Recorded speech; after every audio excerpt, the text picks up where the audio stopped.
Hey, seventh graders, welcome back. Pre-confirmation, whatever grade. Welcome back. Um, it seems like it's been a while since we've had a time to chat. A lot of different changes, a lot of things happening in the world, and a lot of things just happening everywhere. Hopefully, y'all are doing well. I miss y'all. I'll see y'all soon. Well, kind of soon. This month's a little different because y'all get to have a spring break. Y'all get to celebrate. So we'll be off the next 2 Sundays. So this is the last video, and then I'll see y'all the last Sunday of March in Zoom. But all those changes kind of coming up and just wow things. Hopefully y'all are doing well. This lesson, watch the videos, enjoy, and then enjoy your spring break, guys. Y'all worked really hard continuing to prepare for the sacrament of confirmation. And it warms my heart that y'all are doing such a fabulous job doing so.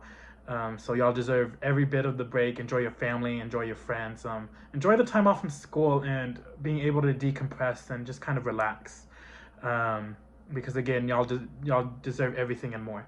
That being said, as we look into today's lesson, I think it's a good time to look into today's lesson, because as we prepared y'all for confirmation and as y'all watch the videos and everything, y'all can kind of tell it's kind of starting to make its own wrap up. If you haven't gotten that, we're literally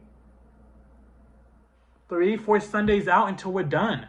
And then y'all are doing confirmation within the next year. So it's kind of all wrapping up fast. But today's lesson, man, I think it's really important because it reminds us on how we're supposed to live our Catholic Christian life. And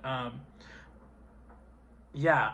And have you ever thought, as we live this life, or as we try to live as holy as God made us and as holy as we try to be, sometimes we fall, right?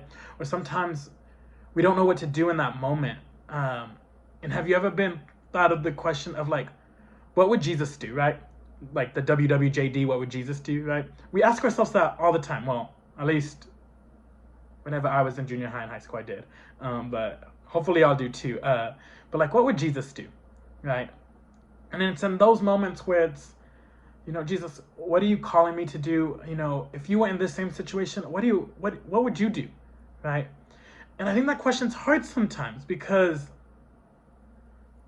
we feel that, Jesus lived that good life. Jesus lived that life, that call to holiness, right? And that's what we're striving for.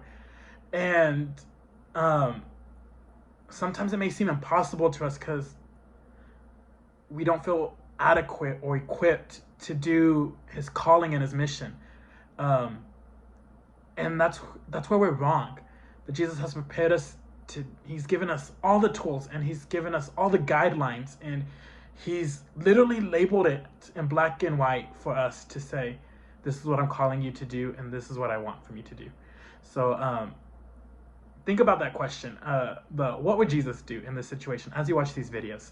And then I'll see y'all at the closing in with my closing remarks. So enjoy the lesson, guys.